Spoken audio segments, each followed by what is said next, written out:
Ever wonder what sets successful leaders apart from the rest? In this video, I'm going to reveal 5 game-changing tips that will transform you into a powerhouse manager and an effective leader, armed with the magic of emotional intelligence. Stay tuned, because by the end of this video, you'll be able to tackle any leadership challenge like a pro.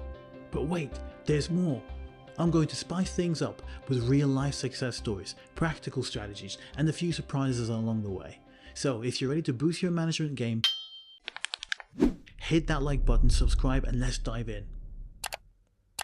You've just been promoted to a managerial position, and you're excited about the new challenges and opportunities. You're eager to lead your team to success. Like many new managers, you might be wondering, how do I navigate this journey effectively and have the best possible start in my new role? Look, starting anything new can be daunting and stressful. It's very normal. But the key to getting better at something is to first understand that you're new, that you have a lot to learn and adopt to get better. In this video, I will share with you the secrets of kickstarting your leadership career in the best possible way to ensure your success. The answer lies in one powerful concept: emotional intelligence.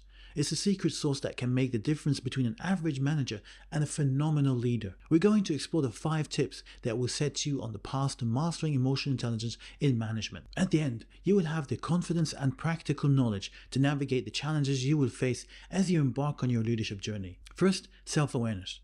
We'll begin with the foundation of emotional intelligence, understanding yourself better. Next is active listening. We'll uncover the art of active listening, a crucial skill for effective communication. The third is empathy. We'll explore how empathy can help you connect with your team on a deeper level. Conflict resolution. Discover how to navigate through conflicts with emotional intelligence and maintain team harmony. Tip number 5 is the cherry on top. We will unveil this one at the end, so stay tuned. You don't want to miss it. Now let's dive into our first tip: self-awareness. Self-awareness is the ability to recognize and understand your own emotions, strengths, and weaknesses, and how your actions and decisions impact those around you. In the context of management, self-awareness is a game changer. New managers often find themselves in positions of authority, but true leadership requires more than just a title. It's about leading by example and being in tune with your own emotional responses. So, how can you develop self-awareness as a new manager? First, self-reflection. Take time regularly to analyze your actions, decisions, and their outcomes. Ask yourself why you made certain choices and what you could have done differently. Seek feedback. Don't be afraid to ask for feedback from your team, peers, or mentors. They can offer valuable insights into your leadership style. Journaling. Consider keeping a journal to track your emotions, reactions, and decisions. It's a powerful way to see patterns and identify areas for growth. Developing self-awareness is an ongoing process, and it's a journey well worth embarking on. The more you understand yourself, the better equipped you'll be to lead effectively. Let's bring this concept to life with a real-world example. You're a new manager leading a project team. The project is facing several challenges, and you notice that you're feeling frustrated and impatient during team meetings. Recognizing your emotions and their impact on the team is the first step in self-awareness. In this situation, self-awareness would lead you to realize that your impatience might be affecting team morale. You could then take steps to manage your emotions, communicate more effectively, and find solutions collaboratively with your team. In the end, self-awareness isn't just about knowing yourself. It's about leveraging that knowledge to become a more effective and empathetic leader. Alright, let's move on to our next tip: active listening. Ever had a conversation where it feels like you're talking to a brick wall? Well, that's what we're here to avoid. Active listening is like a dance, but without the dancing. It's about really tuning in and showing the other person that you're not just nodding off in your head. Because let's face it, nobody likes to talk to a brick wall. Here's a few pointers. Eyes and ears open. Look at the person speaking, and yes, open your ears. Try not to think about what's for dinner or what's on Netflix later. Focus. Ask open-ended questions. Instead of yes or no questions, ask ones that encourage a discussion. It's like giving the conversation a little nudge. Start with what, how, and why. Paraphrase and summarize.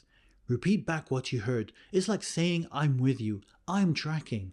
You're also checking that you understood what that person is saying. Active listening takes practice, but the more you do it, the better you get at it. It's like a muscle. The more you exercise it, the stronger it becomes. Time for a real life story. Picture this. You're in a team meeting and Jane starts talking about a problem she's facing with a project. You put your phone down, look her in the eye, and ask questions to dig deeper into the issue. Jane feels heard, and you come up with a solution together. It's like a magical symphony of teamwork, all because you decided to be an active listener. So there you have it, active listening. The secret sauce to connect, collaborate, and communicate like a pro. Now, let's move on to our third tip, empathy. Empathy is the ability to understand, share the feelings and perspectives of others. In the realm of management, empathy is a cornerstone of effective leadership. Empathy allows you to connect with your team on a deeper level, to truly understand their motivations, challenges, and aspirations. It's about seeing the world through their eyes. So how can new managers cultivate empathy? Here are a few practical steps. Active listening. Yes, I know, we talked about this in our second tip, but it's worth mentioning again. By listening attentively, you can truly understand what your team members are going through. Put yourself in their shoes. Try to imagine how you would feel in your team's position. What challenges would you face? What support would you appreciate? Open communication. Encourage open and honest dialogue within your team. Create a safe space for them to express their thoughts and feelings. Observe nonverbal cues. Pay attention to body language, facial expressions, and tone of voice. These can reveal a lot about what someone is going through. Cultivating empathy takes practice, but it's a skill that can be honed over time. The more empathetic you become, the more connected and engaged your team will be. Let me illustrate the power of empathy with a real-world example. Imagine you're a new manager and one of your team members is constantly missing deadlines. Instead of reprimanding them immediately, you decide to have a one-on-one conversation. During the talk, they open up about some personal challenges they're facing. In this scenario, your empathetic approach allows you to understand their struggles better. You offer support, adjust deadlines, and work together to find solutions. The result? The team member not only meets their deadlines, but feels more valued and motivated to contribute. Empathy isn't just a soft skill, it's a powerful tool for better leadership. It can lead to stronger, more collaborative teams and ultimately greater success in your management career. Now, let's explore our fourth tip. Conflict resolution. In any managerial role, conflicts can arise from various sources. It's essential to recognize and understand these common triggers to effectively manage them. Some typical sources of conflict in a managerial role include difference in work styles, competing priorities, miscommunication, and sometimes even personal issues or office politics. It's important to remember that conflicts are a natural part of any team, and your role as a manager is not to eliminate them entirely, but to address and resolve them constructively. So, how can you resolve conflicts with emotional intelligence? Let's break it down into a step-by-step guide. Step number 1. Acknowledge the conflict. Recognize that a conflict exists and take it seriously. Avoiding conflicts or hoping they'll go away can make matters worse. Step number 2, active listening. As we discussed earlier, active listening is a critical skill. Hear out all parties involved, allowing them to express their thoughts and feelings. Step number 3, stay calm and composed. Maintain your emotional composure and encourage the same from those involved. Emotional intelligence plays a significant role here. Step number 4, identify the underlying issues. Dive deeper to understand the root causes of the conflict. It's often not just about the immediate issues, but deeper concerns. Step number 5, collaborative problem solving. Work together to find mutually acceptable solutions. Encourage open dialogue and compromise. Step number 6, follow-up. After the conflict is resolved, follow up with all parties involved to ensure the resolution is effective and to prevent future issues. By following these steps with emotional intelligence at the core, you can not only resolve conflicts, but also strengthen relationships within your team. Let's see the power of emotional intelligence in action with a real-world success story. Imagine a situation where two team members were constantly at odds, creating a toxic atmosphere within the team. As their manager, you recognized the need for a resolution. By using active listening and staying calm, you discovered that the conflict stemmed from a lack of communication and misunderstanding about each other's work processes. You facilitated a meeting where they expressed their concerns. Through emotional intelligence, you help them understand each other's perspectives and find common ground. The result? The team members not only resolved their issues but started working together more effectively, improving the overall team dynamic. Remember, conflict resolution isn't about winning or losing. It's about finding solutions that benefit everyone involved. Before we unveil the grand finale, if you found value in today's video, I'd greatly appreciate your support. Please take a moment to like this video. It lets us know you enjoyed the content and helps others find it too. And if you haven't already, consider subscribing to our channel.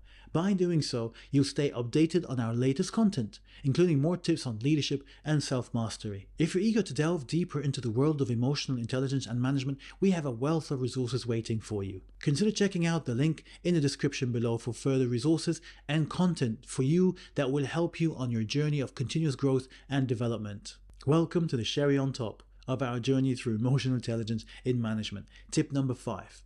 Motivation and feedback. Now you might be wondering how motivation and feedback tie into emotional intelligence. Here's the thing. Motivation and feedback are effective tools for emotional intelligence. They provide you with opportunities to connect with your team members on a deeper level, understand their needs and emotions, and foster a positive work environment. Let's dive into some strategies for applying emotional intelligence in motivation and feedback. Motivation. Recognition and appreciation. Acknowledge your team's effort and successes.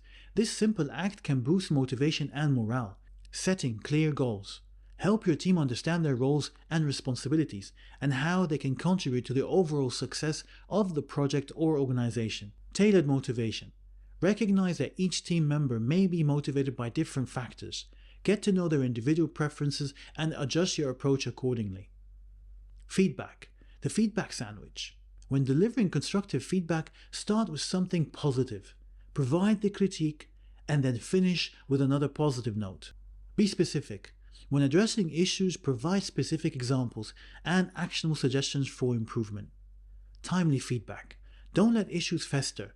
Offer feedback promptly to address concerns and create a learning opportunity. These strategies, when employed with emotional intelligence, can lead to a motivated and empowered team. Now, let's see how this plays out in the real world.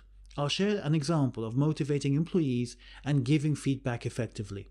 Imagine you have a team member who's been working exceptionally hard but is feeling a bit burned out. Through open communication, you discover their passion for professional growth. By tailoring motivation to their need for growth, you offer opportunities for skill development, assign them to projects aligned with their interests, and recognize their achievement along the way. As a result, their motivation is reignited and they become a vital asset to your team. The same emotional intelligence that helped you understand their need for growth enables you to provide the right motivation, leading to their personal and professional development.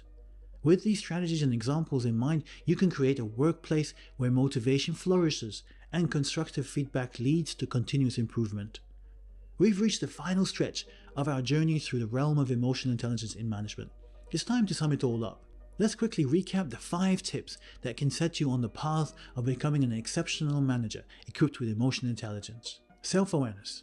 Understanding yourself better as a foundation. Active listening. The art of hearing others and understanding their perspective. Empathy. Connecting with your team on a deeper level. Conflict resolution. Managing conflicts constructively and maintaining harmony. Last but not least, motivation and feedback. Tailoring motivation, delivering constructive feedback, and creating a thriving working environment. I encourage you as new managers or aspiring leaders to take these tips to heart and apply emotional intelligence in your management careers. Understand that leadership isn't just about tasks and goals, it's about the people you work with. Emotional intelligence enables you to create a positive and productive work environment, leading to stronger team dynamics and ultimately greater success. As you master emotional intelligence in management, you'll discover the long-term benefits. Your teams will be more motivated and engaged, leading to increased productivity and job satisfaction. You'll become a leader who not only achieves goals, but also fosters personal and professional growth in your team members. This doesn't just benefit your organization, it creates a legacy of leadership excellence. Remember, emotional intelligence is a journey. And with every step, you're not only enhancing your management skills, but also you enrich your relationships and make a lasting impact. Thank you for joining us on this journey. If you found this video valuable, don't forget to hit the like button and subscribe for more content on leadership and self-mastery. Stay tuned for our next video, where we'll explore strategies for effective team building and collaboration. It's going to be packed with actionable tips and inspiring stories. If you're interested to learn how to start journaling, which is a key part of enhancing your self-awareness, click on the screen now and check out this next video that you should not miss. I share 6 important and easy tips to get you started with journaling. Don't miss it. Once again, thank you for being a part of our community. We can't wait to see you in our next video. Until then, take care, stay inspired, and keep striving for excellence in your leadership journey.